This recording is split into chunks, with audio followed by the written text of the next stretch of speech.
Olá, antes de começar, vamos orar?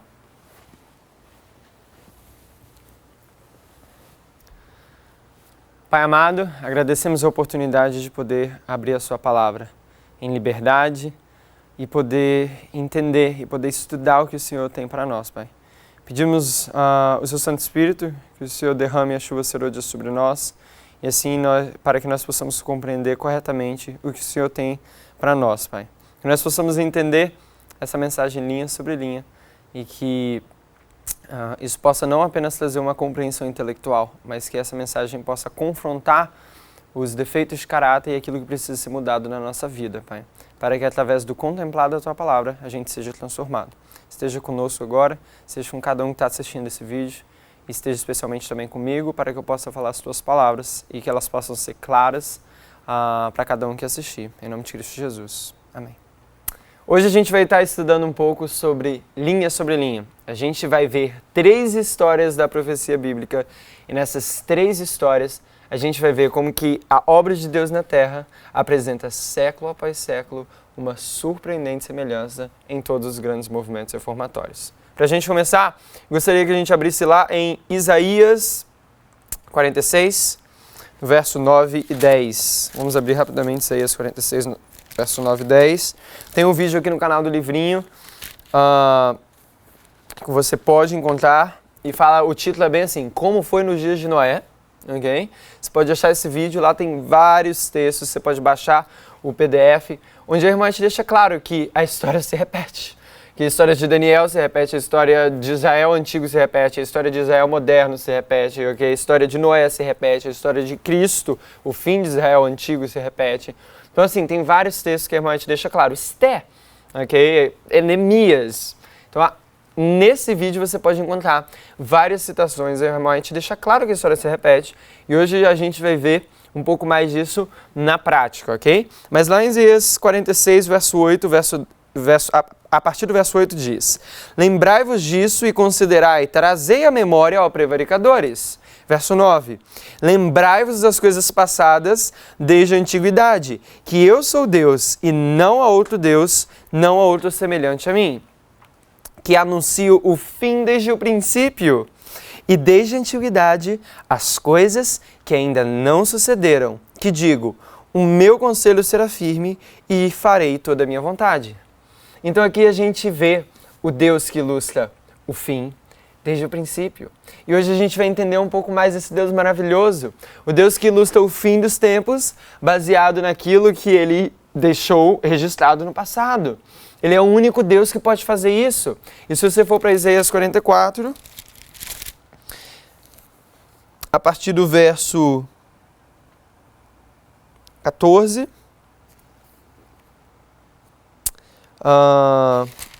Isaías 44.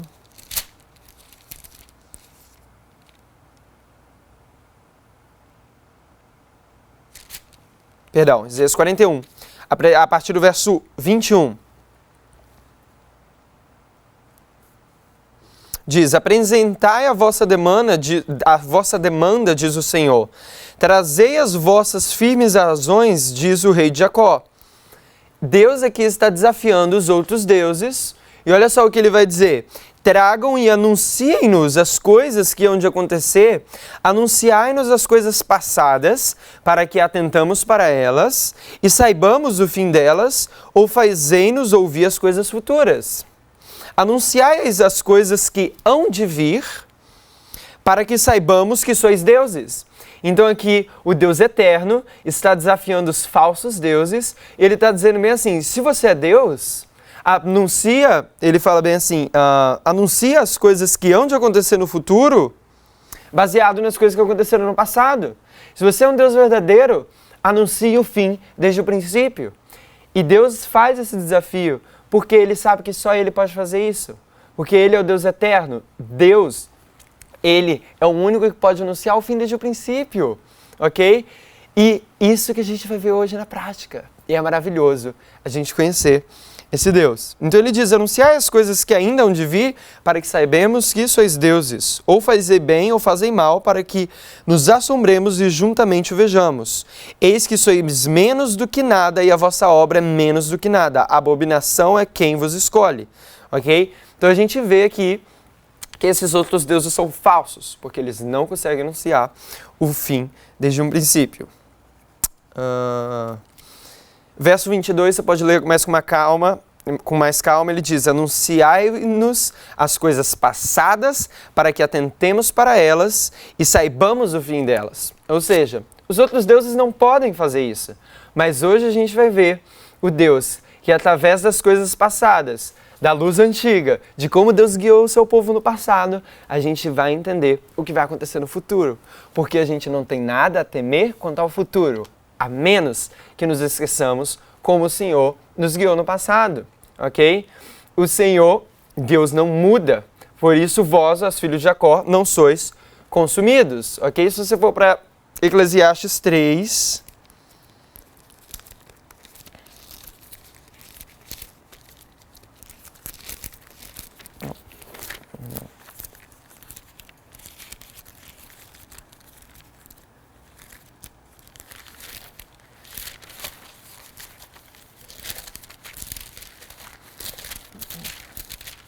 Eclesiastes 3, verso 15 diz, o que agora já foi, no passado. E o que há de ser, ou seja, no futuro, também já foi no passado. E Deus pede conta do que passou, ok? Ou seja, o que é hoje já foi no passado. A história se repete. Tem um vídeo bem grande que pontua isso, não bem grande, mas é um vídeo que tem vários textos onde pontua esse fator. E eu não vou dedicar muito tempo nisso, porque você pode ir lá e assistir, baixar esse documento e dar uma lida, mas é maravilhoso. E a gente vai conhecer hoje mais um pouco desse Deus. Só um texto muito importante para a gente entender, Grande Conflito 343.1, a obra de Deus na Terra, século após século, apresenta uma surpreendente semelhança em todas as grandes reformas ou movimentos religiosos. Os princípios envolvidos no trato de Deus com os homens são sempre os mesmos. Os movimentos importantes do presente têm seu paralelo nos do passado. Paralelo. Os movimentos importantes do presente, eles têm o seu paralelo no passado. Vem aqui no quadro comigo. A gente vai estar estudando 3 histórias, ok? A gente vai estar estudando a história milerita, aqui primeiramente. Depois a gente vai estar estudando essa linha de baixo, essa vai ser a história de Moisés. E essa vai ser a história de Cristo, ok? Então é bom se você quiser anotar aqui do lado, nas suas notas, eu encorajo você a tomar notas. É importante, quando você escreve, você reafirma ou você fala de novo e fica mais fácil de você memorizar, ok? Então é muito bom você tomar notas do estudo. E a gente vai ver que a obra de Deus na Terra apresenta uma surpreendente semelhança, ok? Como Deus, os movimentos importantes do presente têm seu paralelo no passado. Então eu não vou colocar a nossa linha aqui nesse estudo, ok? Mas esses eventos, eles fazem paralelo com a nossa linha, ok? Mas eu não vou ter tempo para fazer isso nesse estudo. A gente pode fazer isso em um outro vídeo para a gente explicar a nossa linha, a última geração da história terrestre, ok? Para a gente entender os movimentos que a gente está passando. Não só isso, um fato interessante é que Jesus ele falava em parábolas, ok? E parábolas é paralelo. Ele pega uma ovelha e um pastor. Ele diz que essa ovelha sou eu e você, e esse pastor é Cristo, ok? Isso é paralelo, ok? Isso é linha sobre linha, isso é um pouco aqui e um pouco ali. Isso é Isaías 28, ok? É assim que nós vamos estudar. A gente viu que os princípios envolvidos no trato de Deus com os homens são sempre os mesmos. E a gente vai ver que o princípio que Deus age e repete com todas as gerações é o Evangelho Eterno. E o Evangelho Eterno, a gente conta em Apocalipse 14, verso 6, abre comigo. Então, o princípio envolvido no trato de Deus com os homens são sempre os mesmos. Em Isaías 14, verso 6, nós temos o Evangelho Eterno. E o que é o Evangelho Eterno? Leia comigo. E vi outro anjo voar no meio do céu e tinha o Evangelho Eterno. Então, o anjo vai trazer o quê? O Evangelho Eterno.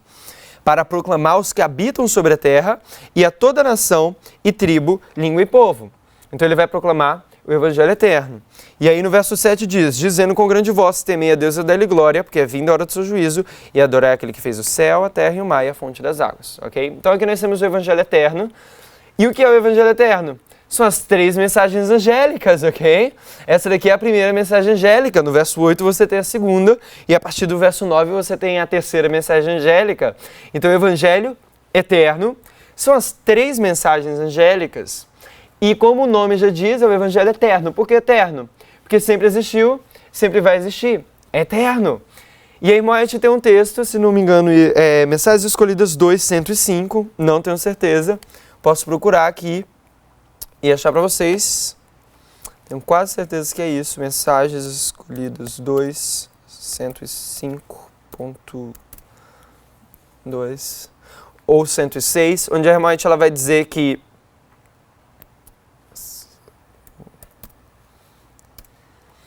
a mensagem do Evangelho Eterno foi primeiramente pregada no Éden, em Gênesis 3:15, onde diz, porém, inimizade entre ti e a mulher. Ok? Por que isso é importante? Porque isso mostra que Gênesis 3:15, de alguma forma, tem que ter o quê? O Evangelho Eterno, e a gente sabe que o Evangelho Eterno são as 3 mensagens angélicas. Ok? Então lá, está falando a respeito que Deus vai botar inimizade entre ti e a mulher, entre a semente de Satanás e o povo de Deus. E essa inimizade é a graça, que vai colocar inimizade contra o mal. E a primeira mensagem angélica diz que é o quê? Temei a Deus e dá-lhe glória, porque é vinda a hora do seu juízo. E o temor do Senhor em Provérbios, você pode ver que é o princípio do conhecimento, mas o temor do Senhor é odiar o mal. Ok? Você consegue ver isso lá em Provérbios 8 ou 9. Você pode ler lá os capítulos. Fala que o temor do Senhor é odiar o mal.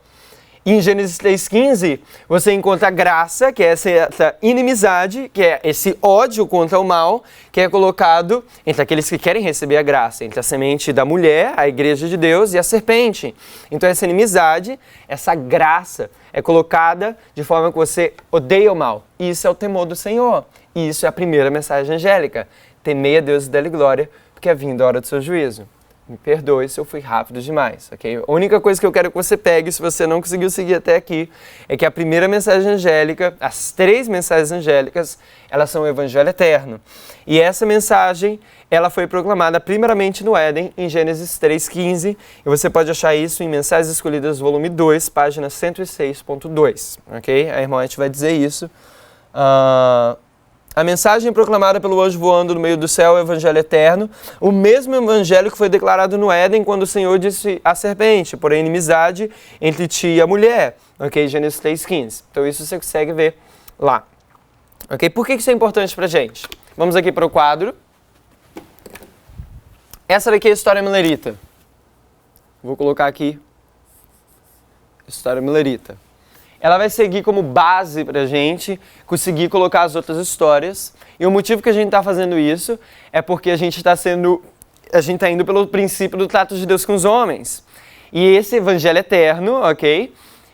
Essas 3 mensagens angélicas, elas chegaram literalmente na história milerita. Então a gente vai ver que ela é como se fosse um norte que a gente vai ter para conseguir ver as características dessas mensagens angélicas e tentar identificar ela com o mesmo padrão, ok, nas outras histórias bíblicas. Então nós temos a primeira mensagem angélica, que ela chega aqui, vou colocar em outra cor, vou colocar em azul, vou colocar 1C. Primeira mensagem angélica, ela chega no início da história milerita, em 1798. A gente vai ler sobre isso, só estou colocando aqui um pouco da história milerita para a gente ter uma leve noção. E a terceira mensagem angélica, a White diz que ela chega em 1844. Então nós temos a terceira mensagem angélica chegando aqui no Grande Desapontamento, em 1844. Isso daqui é 22 de outubro. Ok? Então nós temos aqui as 3 mensagens angélicas. A primeira, a segunda, a gente vai ver lá na linha, e a terceira.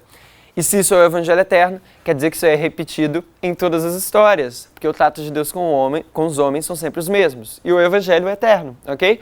Então a gente vai usar isso como referência, porque essas mensagens chegaram realmente, literalmente, na história milerita. Então vamos começar.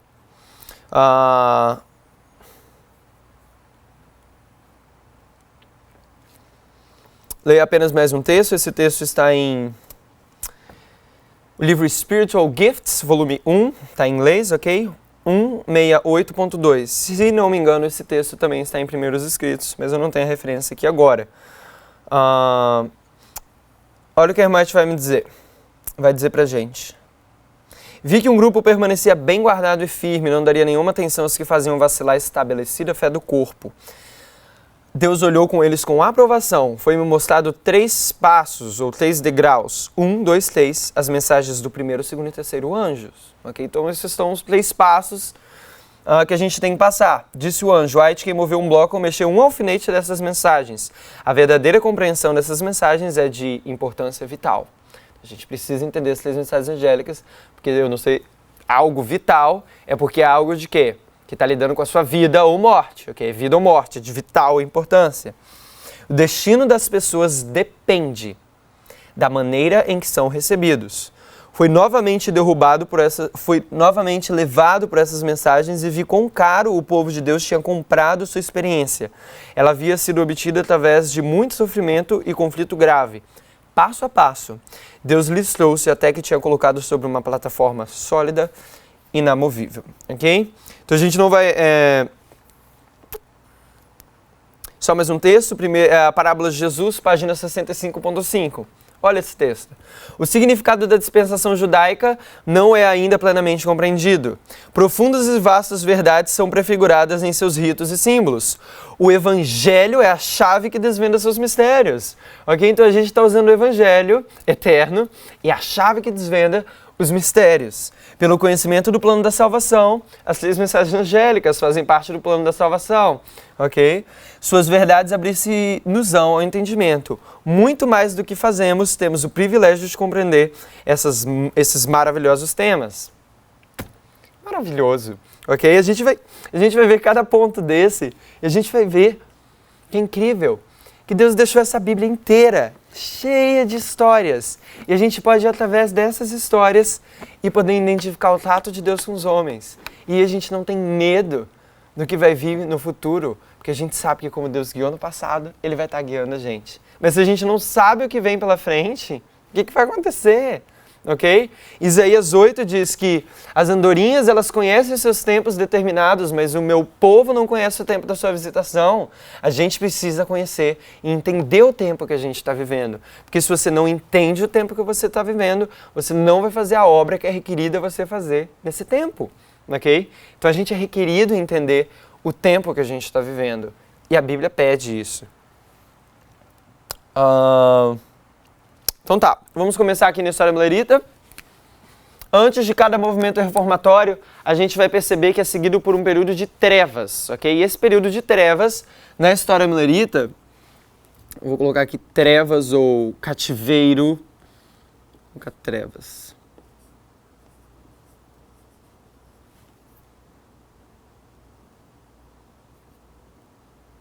Esse período de trevas é o período dos 1260 anos, que acabam em 1798.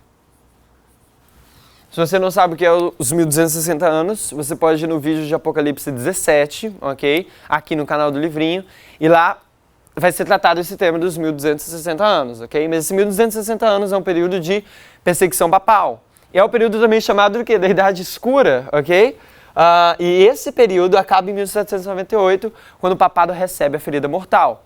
E aí a gente consegue mostrar que em 1798 é o tempo do fim. E nesse vídeo de Apocalipse 17, você também vai conseguir ver isso. A gente prova lá com calma, porque o tempo do fim é 1798. Então eu vou colocar aqui TDF, porque em 1798 é o tempo do fim. E para você conseguir ver isso, você precisa ir para 2 textos. Basicamente, se você quiser ver basicamente, você precisa ir para 2 textos, e esses 2 textos são Daniel 12, verso 4. Lá vai dizer que o livro é selado até o tempo do fim, ou seja, o livro é selado até o tempo do fim. E aí a gente vai em Grande Conflito, página 356.2, e lá vai dizer bem assim, que no tempo do fim, que em 1798, o livro foi aberto. Ou seja, o livro é selado até o tempo do fim. Então aqui é o tempo do fim. Grande Conflito 356 diz que em 1798 o livro foi aberto, ou seja, o tempo do fim é 1798. Então a gente consegue mostrar isso baseado nesses dois textos. E outros mais que aprofundam muito mais esse tema, ok? Mas eu estou indo esses dois apenas como referência. Então a gente vê que esse período de trevas, ele é ilustrado em Daniel 7, verso 25, é o período de tempos, metade de um tempo, do papado, onde o papado faz perseguição no povo de Deus, porque o povo de Deus está em cativeiro, ok? Eles estão sofrendo perseguição pelo papado, e aí tem reforma protestante e tudo mais, e é isso que está sendo ilustrado por esse período de trevas, que antecede um período onde Deus vai revelar a luz, ok? Olha o que vai dizer em Patriarcas, Profetas e Reis, página 366, leia comigo.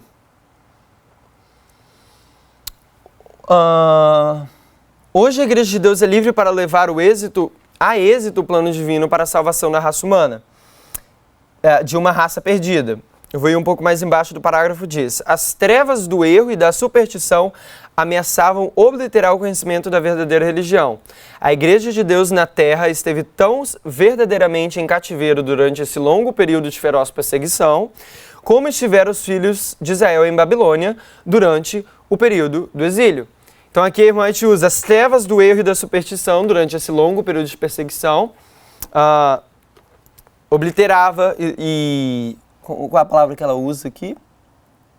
Obliterava o conhecimento da verdadeira religião, ok? Abre Daniel 12, verso 4 comigo. Eu sei que eu mencionei ele, mas é importante a gente ler, porque eu já vou anexar um outro fator aqui.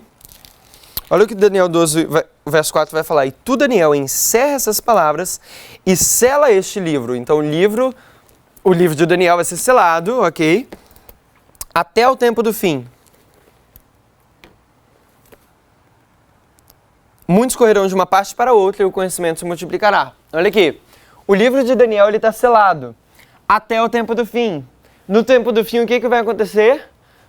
Muitos vão correr de uma parte para outra, linha sobre linha, um pouco aqui, um pouco ali, de uma parte para outra. E o que vai ter?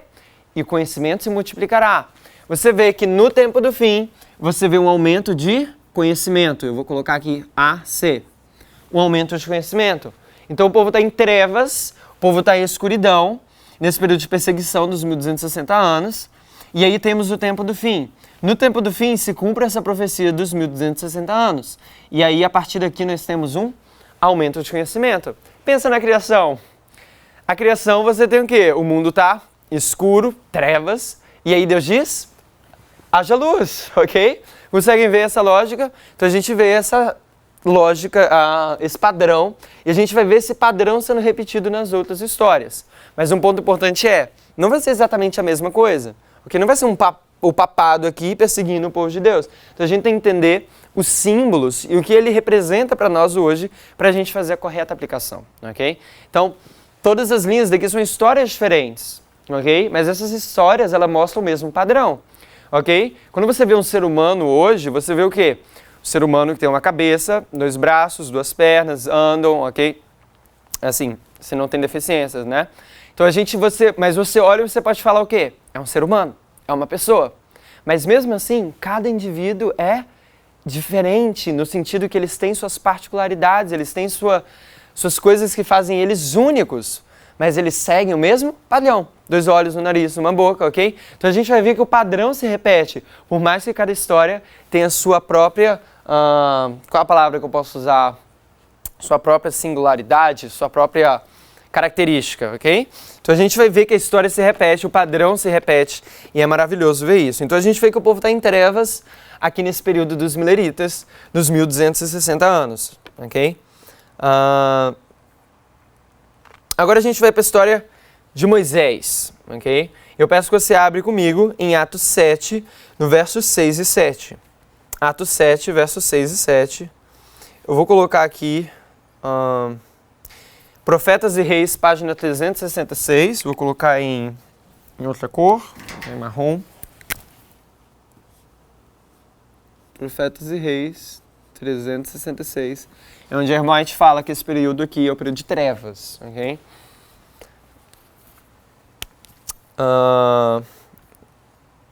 E você sabe onde poder achar essa referência. Agora a gente vai falar de Atos 7, versos 6 e 7.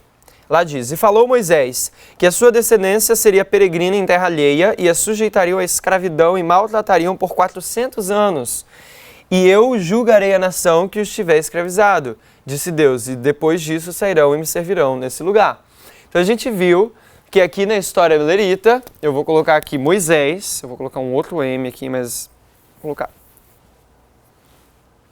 Moisés. Vou colocar assim, Moisés. Okay? E a gente viu que esse povo aqui estava sofrendo o quê? Perseguição, certo? E aqui o povo está o quê? Em cativeiro também, 400 anos, como a profecia diz. Não são 400 anos exatamente de cativeiro, mas a gente sabe que o povo está onde? O povo está em cativeiro no Egito. Então a gente vê que o povo está em trevas também. E aí Deus vai levantar o quê? Um reformador, e esse reformador vai trazer essa mensagem para a libertação do povo. Mesma coisa aqui, Deus vai levantar Miller, que vai trazer uma mensagem que vai causar essa linha de reforma. Mesma coisa na história de Cristo, João Batista e Cristo é levantado, e eles trazem a reforma. É sempre assim. Okay? Noé é levantado e ele faz essa linha de reforma. Deus escolhe um mensageiro. Esse mensageiro é um homem que Deus levanta, que ele revela essa mensagem para esse povo, e através desse homem, essa mensagem é inicialmente proclamada. A gente tem que lembrar disso. Deus poderia mandar anjos para proclamar o evangelho, mas ele escolheu homens para levar o evangelho ao povo, ok? Então é nós que temos que levar o evangelho uns aos outros. Então quando a gente vê aqui que Deus levanta um homem para trazer uma mensagem, a gente não deveria ter problema no nosso coração de saber que essa mensagem está sendo trazida por um ser humano como eu e você, ok? Porque a gente sabe que foi esse o plano de Deus escolhido. Ele levanta uma pessoa, ele impressiona o coração dessa pessoa com uma verdade especial, e essa mensagem faz esse movimento reformatório, assim como foi Lutero, ok? Foi uma pessoa escolhida por Deus, onde levou essa mensagem, revelou para ele fazer esse movimento reformatório. Então a gente viu que esse povo está peregrino em terra alheia, está em escravidão. E em Spirit of Prophecy, volume 4, também em inglês, página 190 e 191, olha o que a irmã vai falar. Havia um estado de rebaixamento moral e corrupção similar à condição de Sodoma, pouco antes da sua destruição, e a sua idolatria e escuridão espiritual, que prevalecia no Egito nos dias de Moisés. Então a gente vai ver que o povo estava o quê? Num estado de escuridão espiritual. Então a gente consegue ver que o povo está em trevas. Então vou escrever aqui essas duas referências. Nós temos Atos 7, versos 6 e 7.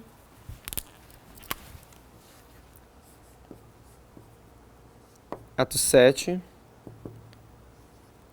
versos 6 e 7. E Spirit of Prophecy, volume 4, então 4 SP, 190 e 191. Ok? Então isso a gente consegue ver, esse período de trevas que está acontecendo ali no período de Moisés. Um período de trevas que sempre antecede essa linha reformatória. Ok? E a gente vai ver que uma profecia vai se cumprir aqui. E essa profecia que se cumpre, assim como aqui se cumpre uma profecia, é a respeito quando Moisés nasce.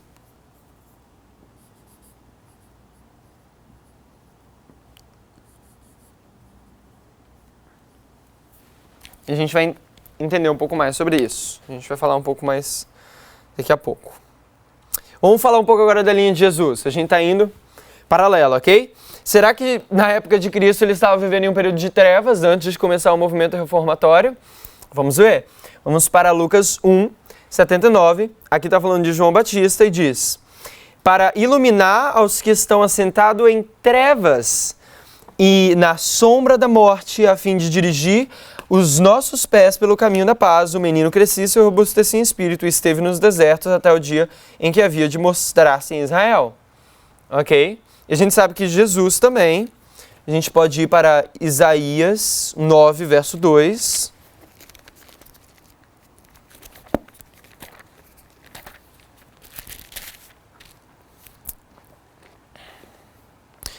O povo que andava em trevas viu uma grande luz e sobre os que habitavam na região da sombra da morte resplandeceu a luz. Tu multiplicaste a nação. Verso 6, porque um menino vos nasceu, um filho se nos deu, e o principado estará sobre os seus ombros, e se chamará o seu nome maravilhoso, conselheiro, Deus forte, Pai da eternidade, príncipe da paz. Então eles veio para iluminar a um povo que estava andando em trevas. Então a gente consegue marcar isso. Desejado de todas as nações, página 19, diz: na região da sombra da morte, sentavam-se os homens sem consolação, com olhares ansiosos, aguardavam a vinda do libertador, quando as trevas seriam dispersadas e claro se tornaria o mistério do futuro. Então vamos aqui comigo, a gente consegue ver isso em Lucas 1, 74.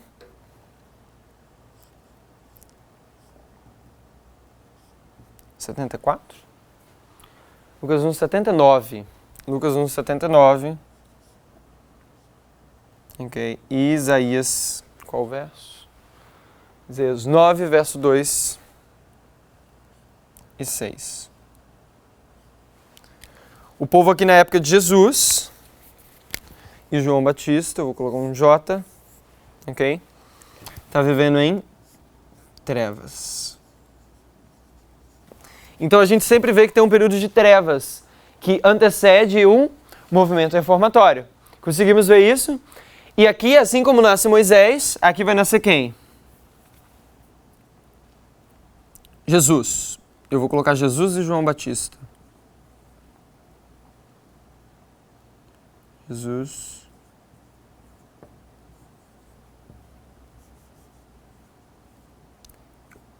Eu vou colocar nasce, porque Jesus nasce, João Batista nasce.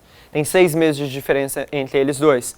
Mas a gente marca isso como o tempo do fim, porque isso é uma profecia que é cumprida. Malaquias 3:1 fala a respeito dos dois, ok? Fala a respeito daquele que vai preparar o caminho e de Cristo. Então nós temos essa profecia que é cumprida em Malaquias 3:1. Também temos essa profecia lá em Isaías 7, onde vai nascer o filho de uma virgem, ok? Então também essa profecia de Isaías 9, verso 26, eu falei Isaías 7, acredito que é Isaías 8, só conferir.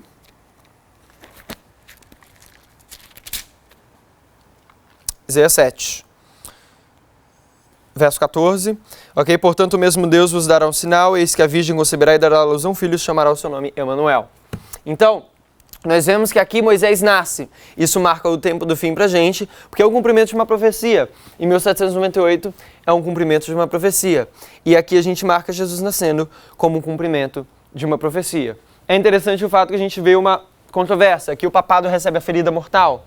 Então aqui nós temos uma morte, ok? Mas aqui nós temos um nascimento. Só pra gente ver esse fator aqui acontecendo. O papado não é morto em 1798, mas o símbolo da ferida mortal é dado em 1798, quando ela é tirado do poder. Okay? Então, um ponto importante aqui, nós temos isso marcando o tempo do fim. E quando Jesus nasce, ele vai iluminar aqueles que estão assentados em trevas, João Batista. E o que acontece quando Moisés nasce? Vamos pensar aqui, fazer um pouco o paralelo das duas histórias. Quando Moisés nasce, ele é perseguido. Ok? Não é o faraó, ele manda o quê? Matem todos os meninos, não é isso? E quando Jesus nasce, será que ele é perseguido? Sim, ele é perseguido pelos romanos, ok? Então a gente consegue ver esse fator que quando nasce, desde quando bebê, eles são perseguidos, e a gente vê esse paralelo nas duas histórias, ok? Por que o povo está sentado em trevas? Esse povo está sentado em trevas porque eles estão sob o mistério da iniquidade. Vamos abrir em 2 Tessalonicenses 2, verso 7. 2 Tessalonicenses 2, abra comigo, verso 7.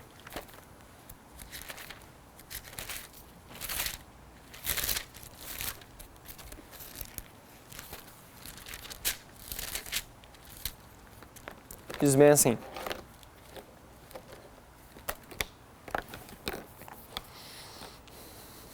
aqui Paulo está dizendo nos primeiros versos, Paulo está dizendo depois da cruz, mas antes do período de perseguição papal, ok? A gente vem aqui para esse período, falamos isso a respeito no vídeo de Apocalipse 17, aqui a gente vai ter que tratar um pouco desses versos. Paulo está vivendo bem aqui antes, aqui depois da cruz, as pessoas estão pregando a respeito da vinda de Cristo. E Paulo vai advertir os irmãos, não pregue a vinda de Cristo ainda. Porque antes tem que ser revelado o ministério da iniquidade, o papado, o filho da perdição. Só depois desse período de 1260 anos você pode pregar a hora do juízo, que é a primeira mensagem angélica, temer a Deus e dá-lhe glória, porque é vindo a hora do seu juízo. Então a mensagem da segunda vinda de Cristo, Paulo está advertindo os irmãos em Tessalonicenses aqui, no capítulo 2, ele está falando, não pregue a vinda de Cristo ainda, ok? Porque primeiro tem que acontecer o quê? Os 1260 anos, ok? Depois disso, 1798, você pode pregar a respeito da vinda de Cristo. Vamos ler comigo a partir do verso 1. Ora, irmãos, rogamos pela vinda do nosso Senhor Jesus Cristo e pela nossa reunião com Ele, que não vos movais facilmente de vosso entendimento, nem vos perturbeis, quer por espírito, quer por palavra, quer por epístola, como de nós, como se o dia de Cristo estivesse já perto. Conseguem ver? Lê com calma se você não conseguiu pegar, sem problema algum. Pausa o vídeo e volta. Então Paulo está aqui dizendo, não se movais facilmente, como se o dia de Cristo estivesse já perto. Ninguém de maneira alguma vos engane, porque não será assim, sem que antes venha a apostasia e se manifeste o homem do pecado, o filho da perdição. Quem é o homem do pecado e o filho da perdição? Paulo está estudando Daniel e ele sabe que é o papado, ok? Ao qual se opõe e se levanta contra tudo que se chama Deus e se adora, de sorte que se assentará como Deus no templo de Deus, querendo parecer Deus. Papado. Não vos lembrais de que essas coisas vos dizia quando ainda estava convosco, e agora vós sabeis o que detém para que a seu próprio tempo seja manifestado.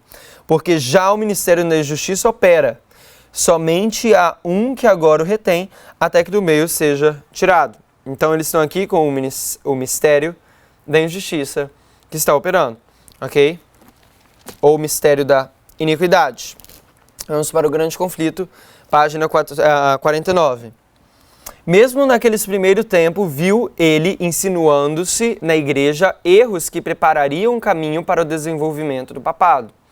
Então, Cristo formou a igreja, Éfeso, primeira igreja ali com os apóstolos. Mas essa igreja depois passa para a segunda igreja, terceira igreja, quarta igreja, que é Tiatira, ok? A igreja que Deus formou, que Cristo formou, ela entra em apostasia com o passar dos tempos, ok? Isso é Pérgamo, a igreja que entra em transigência, ok? E aí depois nós temos Tiatira, que é o período do papado.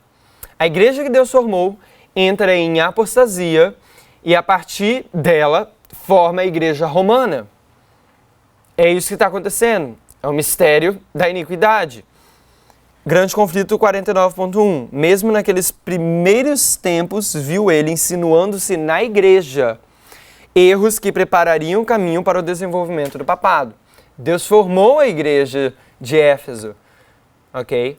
Mas o povo se apostatou, entrou em apostasia.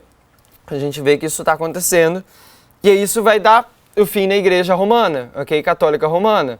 Temos lá o Papa sentado e eles acreditam que isso é a sucessão hereditária da igreja que Cristo formou na época dos discípulos. Então a gente vê que essa sucessão hereditária, ela simplesmente não significa nada. Porque o verdadeiro povo de Deus, você acha que é a igreja do papado simplesmente porque eles têm uma sucessão hereditária? Não. O povo de Deus realmente vivendo nesse período dos 1260 anos são realmente aqueles que seguem a vontade de Deus que a Bíblia diz, ok?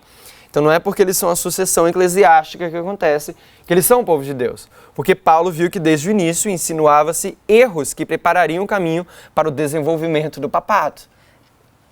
Esses erros estavam dentro do quê? Da igreja que Deus formou, que Jesus formou aqui na terra. Ao desenvolver, esses erros foram aparecendo. E por o povo entrar em apostasia, eles não limparam esse problema. Pouco a pouco, a princípio furtiva e silenciosamente, e depois mais às claras, à medida em que crescia em força e conquistava o domínio da mente das pessoas, o mistério da iniquidade levou avante sua obra de engano e blasfêmia. Quase imperceptivelmente, os costumes do paganismo tiveram ingresso na igreja cristã. o espírito de transigência e conformidade fora restringido durante algum tempo pelas terríveis perseguições que a igreja suportou sob o paganismo. Mas em cessando a perseguição e entrando o cristianismo nas cortes e palácios dos reis, pôs ela de lado a humilde simplicidade de Cristo e seus apóstolos em troca da pompa e orgulho dos sacerdotes e governadores pagãos. E em lugar das ordenanças de Deus, colocou teorias e tradições humanas. Então a gente vê que esse mistério da iniquidade, ele é por quê? Porque o povo em perseguição estava segurando os princípios, ok? Eles estavam... qual é a palavra que ela usa aqui?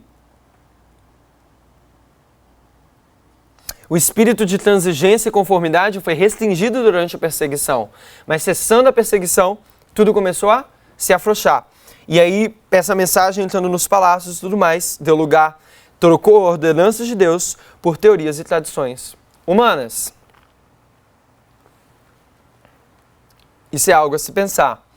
A conversão nominal de Constantino, na primeira parte do século IV, causou grande regozijo, e o mundo, sobre o manto de justiça aparente, introduziu-se na igreja.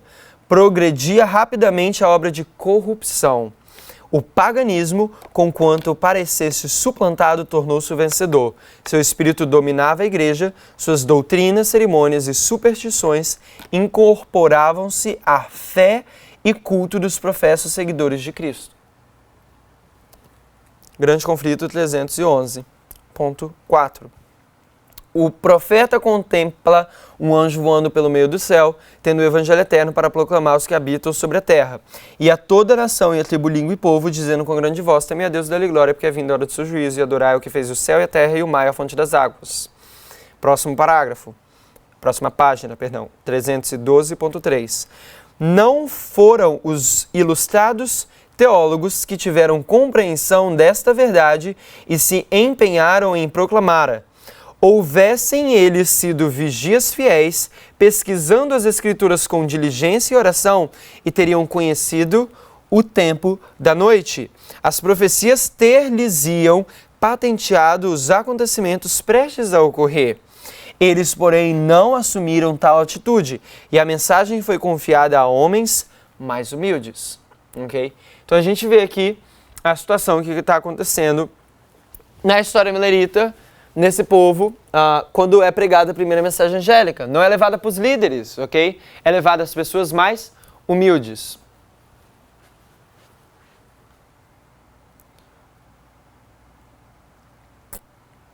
Porque eles não estavam sendo vigias fiéis.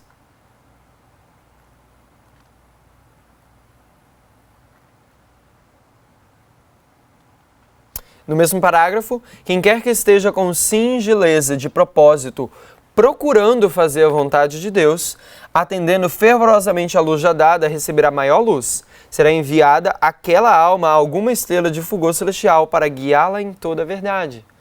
Irmão, se você está vivendo uma vida, e nessa vida você está procurando fazer os seus desejos e os seus planos pessoais, que tem totalmente os olhos não voltados para os céus, mas voltados para a terra, eu acredito que você não deve se encontrar entre aqueles que estão procurando fazer a vontade de Deus, ok? Não tem nada de errado de você planejar fazer alguma coisa aqui.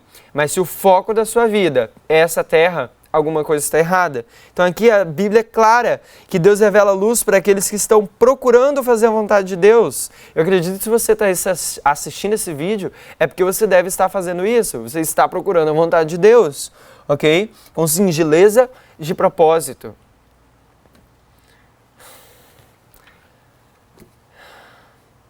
A gente tem que buscar. Às vezes a gente acha que a salvação é algo muito simples. Só precisa aceitar Cristo. A gente tem que buscar. Tem texto que a irmã Eti diz para a gente ser candidatos para o céu. Okay? A gente tem que buscar com fervorosa oração, buscar realmente um coração e entender que esse mundo está condenado à destruição. E Deus tem uma mensagem. E essa mensagem é a mensagem de salvação se você não quiser participar dessa destruição que está vindo no mundo. Ok? A gente tem que se esforçar, usar a força que Deus nos deu em combinação com o divino, porque não é só o divino, é humano com o divino. Essa é a doutrina da encarnação, ok? A salvação não é simplesmente algo que Deus me salvou e eu não faço mais nada. Não, Deus te salvou e Ele te deu 2 braços, 2 pernas, Ele te deu mente, Ele te deu a capacidade de raciocinar e tomar decisões. E você precisa trabalhar em prol dessa causa. Não é simplesmente algo que eu decido, simplesmente estou salvo.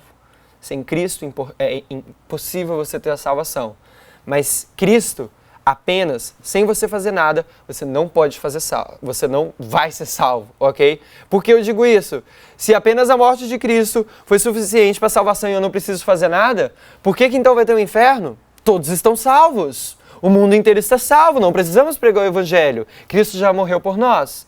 Mas não é assim. Nós temos uma parte nesse trabalho. Nós temos que tirar a pedra, ok? Nós temos o humano. É o divino combinado com o humano. Cristo morreu por nós. Ele nos deu a oportunidade de salvação.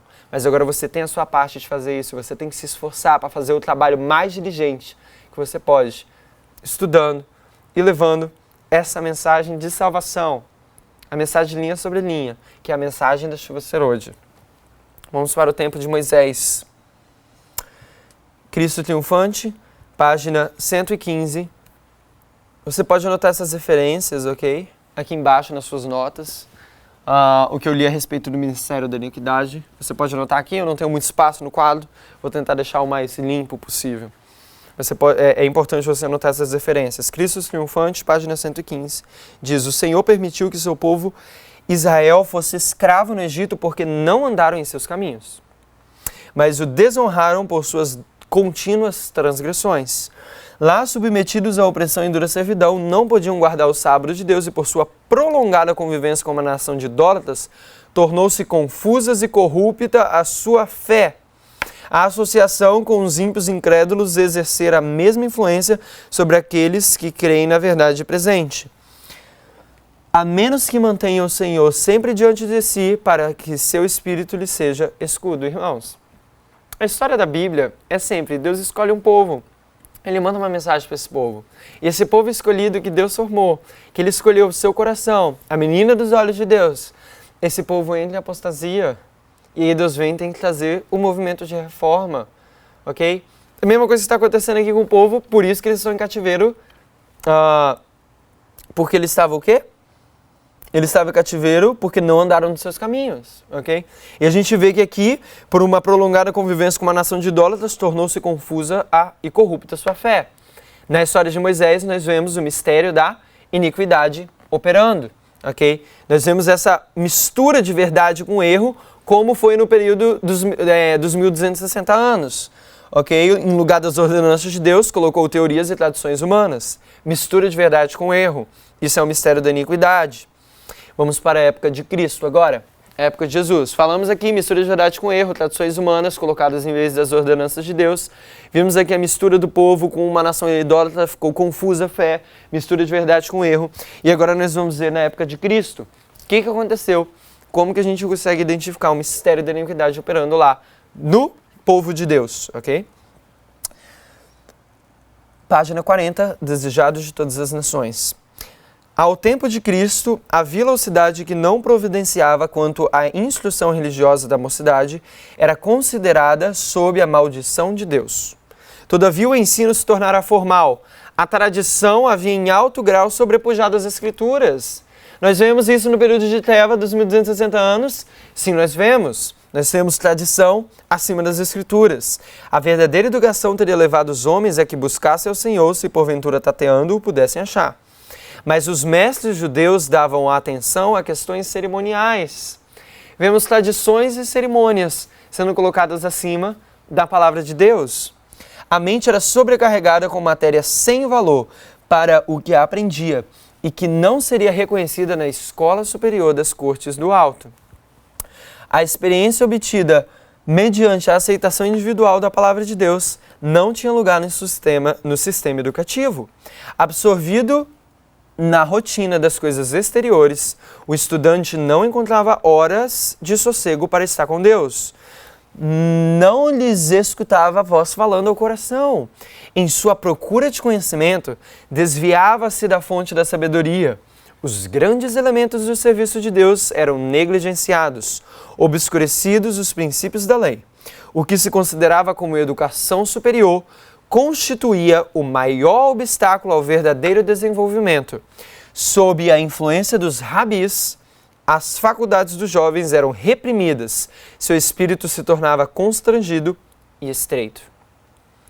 O menino Jesus não se instruía nas escolas das sinagogas. Sua mãe foi seu primeiro mestre humano. Dos lábios dela e dos rolos dos profetas aprendeu as coisas celestiais. As próprias palavras as próprias palavras por ele ditas a Moisés para Israel eram-lhe agora ensinadas aos joelhos de sua mãe. Ao avançar da infância para a juventude, não procurou a escola dos rabis. Não necessitava da educação obtida de tais fontes, pois Deus lhe servia de instrutor. Página 60, Desejados de todas as nações.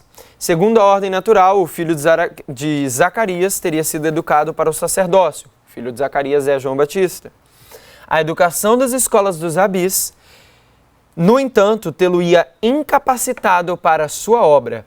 Deus não mandou aos mestres de teologia para aprender a interpretar as Escrituras. Chamou ao deserto a fim de aprender acerca da natureza e do Deus da natureza. Irmãos, a educação das escolas dos rabis, no entanto, tê-lo-ia incapacitado para a sua obra. Deus não mandou ele para os mestres de teologia para aprender a interpretar as Escrituras. Tem um documentário chamado Desolações de Jerusalém, História da Igreja Adventista do Sétimo Dia. Você pode digitar isso em inglês, vai estar no link aqui abaixo no vídeo. Isso está. Desolations of Jerusalem, History of the Seventh-day Adventist Church. E nesse documentário você vai ver a história da Igreja Adventista, você vai ver os fundamentos sendo colocados aqui.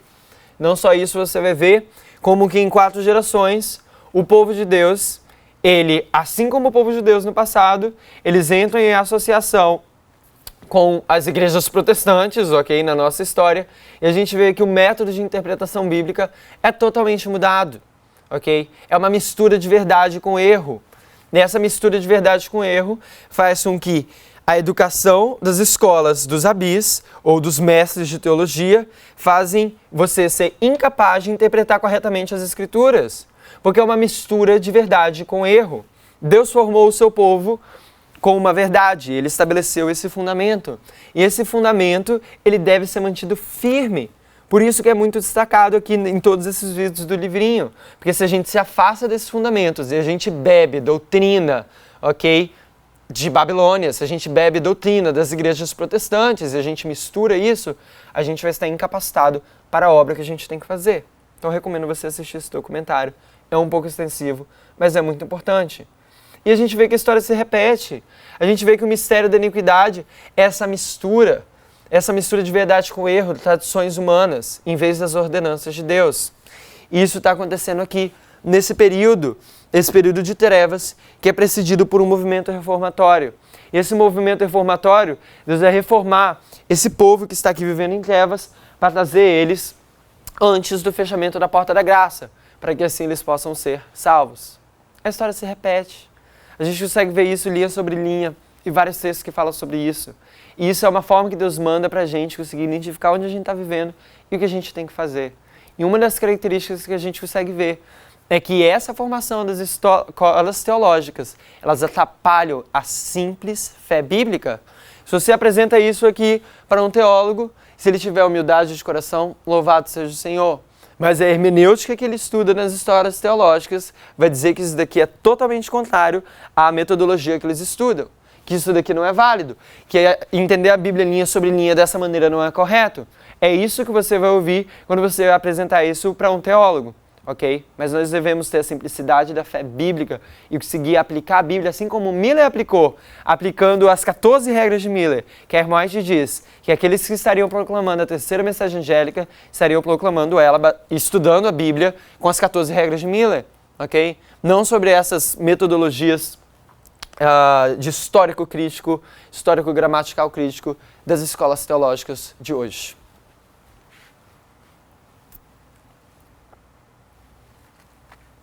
Tempo do fim.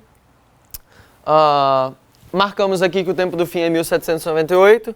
Vimos em Daniel 12, verso 4. e Grande Conflito 356, que fala sobre isso. Mas lá fala em outro texto que a gente vai ler agora, Testemunhos para Ministros, página 115.2, e ele fala que no tempo do fim, a primeira mensagem angélica deveria ser proclamada. Mas a gente não precisa nem do texto para conseguir demonstrar isso, porque a gente leu em 2 Tessalonicenses 2 que só depois do ministério da iniquidade poderia ser proclamado o quê? A mensagem da vinda de Cristo. E o que é a primeira mensagem angélica? Temei a Deus e dá-lhe glória, porque é vinda a hora do seu juízo. Então, a partir desse momento que acaba o período do homem do pecado, nós podemos proclamar a primeira mensagem angélica. Temei a Deus e dá-lhe glória, porque é vinda a hora do seu juízo. Mas para termos um assim diz o Senhor, vamos ler primeiro os Testemunhos para Ministros 115, parágrafo 1 e 2. Foi o leão da tribo de Judá que abriu o livro e deu a João a revelação do que deve acontecer nesses últimos dias. Daniel ficou na sua sorte para dar seu testemunho, que foi selado até o tempo do fim, quando deveria ser proclamada ao mundo a mensagem do primeiro anjo. Então, por isso que nós marcamos ali em 1798, 1C, primeira mensagem angélica chega. Ok? Conseguimos ver isso? Tempo do fim na época de Moisés. Moisés nasce. E a gente vê essa profecia do nascimento de Moisés em Gênesis 50, verso 24 e 25.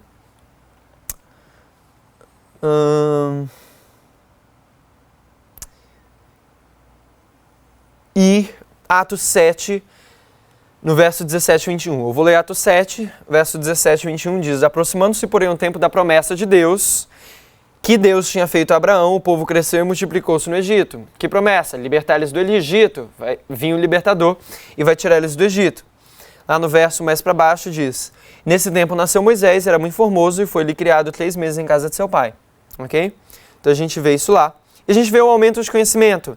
A gente já viu o aumento de conhecimento na história milerita. Volta aqui comigo. Lembra? Sela o livro até o tempo do fim. Daniel 12, verso 4.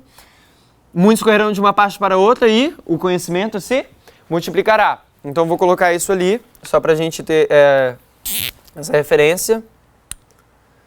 Isso é Daniel 12, verso 4. Vou colocar aqui. Daniel 12. Perdão.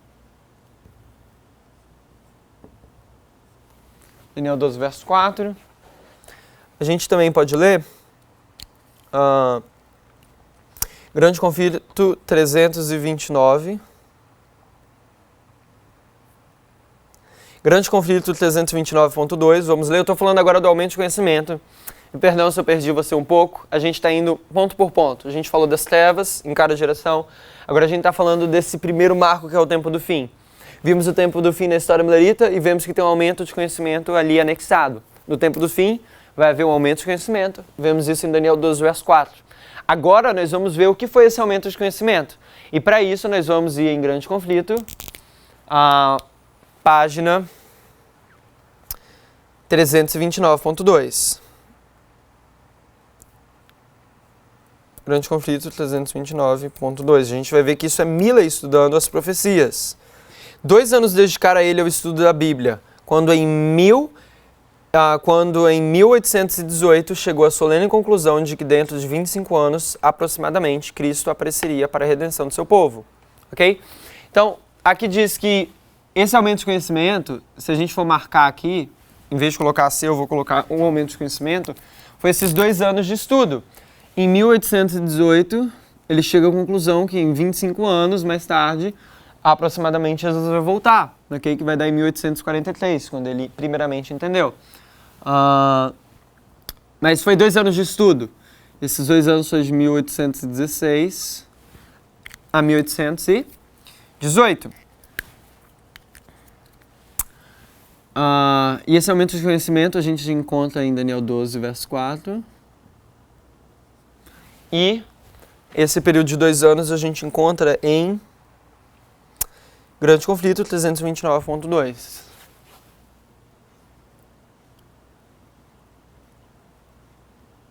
Ok? Agora vamos falar desse aumento de conhecimento que acontece aqui na história de Moisés. Então, estava falando da história milerita. Moisés nasce, vamos ver o que se trata esse aumento de conhecimento da história de Moisés. Vamos lá para Patriarcas e Profetas, 169.2. Quando esse decreto estava em pleno vigor, um filho nascido de Anrão e Joquebede, israelitas devotos da tribo de Levi. A criança era um menino formoso, e os pais, crendo que o tempo do libertamento de Israel se estava aproximando e que Deus levantaria um libertador para seu povo, resolveram que seu filho não fosse sacrificado. A fé em Deus fortalecia o seu coração e não temeram o mandamento do rei. Então aqui nós vemos esse aumento de crescimento dos pais dele, que eles criam no quê? Na promessa que a gente leu lá em Atos 7, de que Deus levantaria um libertador a respeito desse período que o povo de Deus ia ser liberto do Egito. Então nós temos isso aí, esse aumento de conhecimento, esse entendimento que eles têm das profecias que estão se cumprindo nos dias deles. Isso deveria falar para nós, porque eles entenderam o tempo que eles estavam vivendo. E eles agiram de acordo com as informações que eles tinham do tempo que eles estavam vivendo. Então a gente precisa entender o tempo que a gente está vivendo para a gente agir corretamente.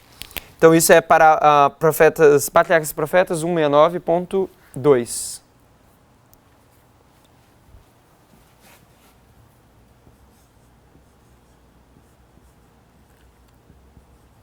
Ok?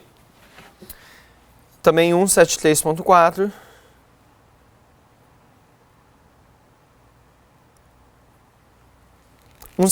Patriarcas e Profetas 173. Também vemos um aumento de conhecimento de Moisés, ok? A gente vê isso, que ele aprende muito. Mas tudo aquilo que ele aprende, ele tem que desaprender depois. Mas a gente vê que esse símbolo é marcado, esse aumento de conhecimento que ele tem. Atos 7, verso 20 e 22. Nesse tempo nasceu Moisés, era muito formoso e foi criado 3 meses em casa de seu pai. E sendo enjeitado, tomou a filha de Faraó e o criou como seu filho. E Moisés foi instruído em toda a ciência dos egípcios, ok? E era poderoso em suas palavras e obras. Então a gente vê que ele tem esse aumento de conhecimento ali, que é marcado em Atos 7, do 20 a 22. Agora, Patriarcas e Profetas 173 diz: Moisés estivera a aprender muito o que tinha que desaprender. Irmãos, tudo isso são lições para nós. Porque essas histórias não é só um fato que é interessante que elas se repetem, é porque elas se aplicam no nosso tempo. Então a gente tem que ler essas histórias e entender que elas estão falando pra gente hoje. Eu não estou dizendo que você tem que construir uma arca, ok, de Noé. Okay? A gente tem que entender que cada história tem sua especial significância. Na época de Noé eles tinham que construir uma arca. Hoje, o que isso significa para nós, ok? Mas o princípio é o mesmo. Moisés estivera a aprender muito o que tinha que desaprender. As influências que o haviam cercado no Egito, o amor de sua mãe adotiva, sua própria posição elevada como neto do rei, a dissipação de todos os lados, o requinte de subtileza e o misticismo de uma religião falsa, o esplendor de um culto idólatra, a solene grandiosidade da arquitetura e escultura. Tudo deixara profundas impressões em sua mente em desenvolvimento e modelar até certo ponto seus hábitos de caráter. Presta bem atenção agora. O tempo, a mudança de ambiente e comunhão com Deus podiam remover essas impressões. Renunciar ao erro e aceitar a verdade requeriria da parte de Moisés mesmo uma luta tremenda, mas Deus seria seu auxiliador quando o conflito fosse demasiado severo para a força humana. Ok? Deus vai ser o quê? O seu auxiliador. Mas você tem que fazer a sua parte nisso. Mas presta atenção nessa parte do texto. O tempo, a mudança de ambiente e a comunhão com Deus podiam remover essas impressões. Essas impressões erradas que ele teve, ok? Por 40 anos que ele teve ali, todas essas impressões erradas, o tempo, mudança de ambiente e comunhão com Deus podiam remover essas impressões. O que isso fala para mim e para você hoje? Ok? Eu acredito que hoje, uma das melhores oportunidades para a gente experienciar isso, para a gente ter tempo, ter uma mudança de ambiente e comunhão com Deus, são as escolas de profetas, ok? E no Brasil nós temos a escola de profetas em Governador Valadares. Você pode estar agendando, entre em contato com o ministério. Esse é o canal do Livrinho. Aqui você tem o site do Livrinho, você pode entrar em contato com as pessoas do ministério e poder planejar, passar um período nas escolas dos profetas. É importante, ok? Geralmente acontece em trimestres, passar um trimestre lá, passar nem que seja um mês, uma semana, nem que seja necessário. Isso vai te dar força, motivação para seguir em frente. Não só isso, isso vai te dar tempo, vai te dar mudança de ambiente, comunhão com Deus. Às vezes você está com um filho, você está com pais, com quem quer que seja, você está num meio universitário, onde você simplesmente às vezes precisa ter uma mudança de ambiente e ali ter um tempo e comunhão com Deus para trazer realmente fortalecimento, para te firmar na fé. E a Escola de Profetas pode proporcionar isso. E o objetivo daqui não é ficar fazendo promoção da escola. Não é esse o objetivo de eu falar isso. Mas essa é uma oportunidade. Esse é um meio que você pode encontrar. A Escola de Profetas pode proporcionar isso. Eu acredito que isso é muito importante. Campais, okay? Eventos de encontros religiosos, dessa mensagem, você pode entrar em contato, perguntar quando que vai acontecer a próxima. Você pode entrar em contato com o Ministério e pedir para que aconteça um evento na região onde você está, na sua cidade, no seu local. Okay? Na América do Sul toda tem se enviado pessoas, essa mensagem está ao redor do mundo. Aqui em português e espanhol, você pode agendar no lugar onde você tem, entre em contato com o Ministério, liga, fala, nós queremos fazer um fim de semana profético aqui, e o Ministério vai enviar 1, 2 ou 3 pessoas para fazer um programa de fim de semana especial, com várias palestras durante o dia, para que vocês possam ter tempo para estudar essa mensagem. Então entre em contato com o Ministério, fale o que pode ser feito, pergunte opções, converse junto. Esse é um ponto muito importante, as pessoas precisam ter tempo para estudar essa mensagem. A Escola de Profetas, mais uma vez, reforçando, é um lugar onde você pode ter uma mudança de ambiente. Você pode ter tempo de comunhão com Deus. A gente viu a respeito disso de Moisés. Vou ler o parágrafo 2, página 173, Patriarcas e Profetas. Matando o egípcio, Moisés caíra no mesmo erro tantas vezes cometido por seus pais de tomar nas próprias mãos a obra que Deus prometera fazer. Não confiar na força e sabedoria humanas, mas no poder de Deus para o cumprimento das promessas. Isso daqui é só um ponto que às vezes a gente quer tomar a obra nas nossas mãos. A gente tem que confiar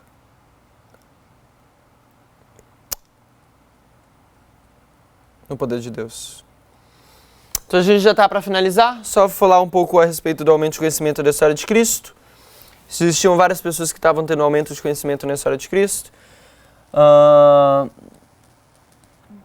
Diz, desejado de todas as nações, página 33, a luz de Deus está sempre brilhando entre as trevas do paganismo. Ao estudarem esses magos do céu estelado, procurando sondar os mistérios ocultos em seus luminosos caminhos, viram a glória do Criador. Buscando mais claro entendimento, voltaram-se para as escrituras dos hebreus. Os magos souberam com alegria que seu advento estava próximo e que todo mundo se encheria do conhecimento da glória do Senhor. Ok? Então eu vou marcar aqui desejado de todas as nações.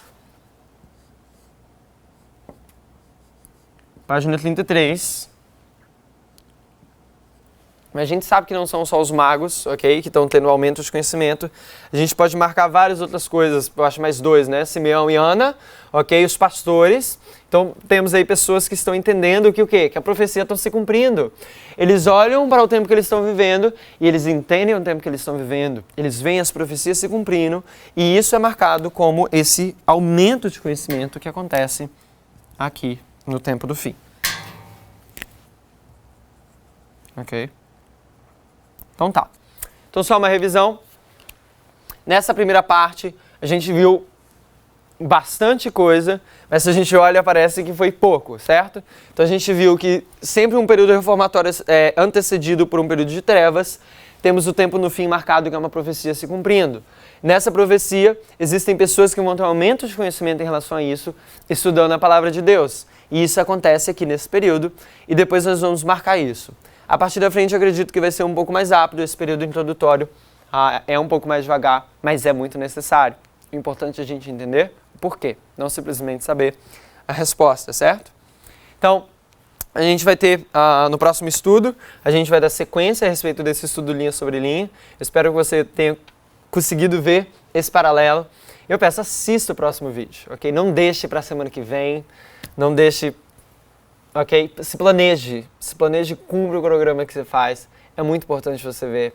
A gente vai ver cada vez mais o Deus que ilustra o fim desde o princípio. O Deus que, através, século após século, ele apresenta século após século, a gente vê que as obras de Deus na Terra são sempre as mesmas, que os princípios no trato de Deus com os homens são os mesmos. E a gente vai ver isso nos próximos estudos. E eu convido você agora a orar comigo. Pai amado, muito obrigado por a gente poder parar e estudar a Tua Palavra. Quão maravilhoso é ver o Senhor que deixou traçado as pegadas de Jeová em cada história. E hoje a gente pode ver a Bíblia abrir e ver como é um livro vivo, onde realmente toda a Bíblia está falando pra gente. Porque a gente pode pegar essas histórias e através da chave que é o Evangelho, a gente conseguir entender o que ela está falando pra gente hoje, Pai. Muito obrigado pela Tua Palavra, muito obrigado pela compreensão, pela luz que o Senhor tem derramado nessa última geração, Pai. Pela luz que o Senhor tem derramado desde o tempo do fim, a respeito para a gente conseguir entender como, quando, o que a gente deve fazer baseado no tempo que a gente está vivendo agora. Motive a cada um que está assistindo esse vídeo a assistir o próximo vídeo, que eles possam ter consistência e assistir e crescer mais em conhecimento e através do contemplado da Tua Palavra possa cada um ser transformado. Em nome de Cristo Jesus, peço uma bênção sobre cada um e agradecemos. Amém.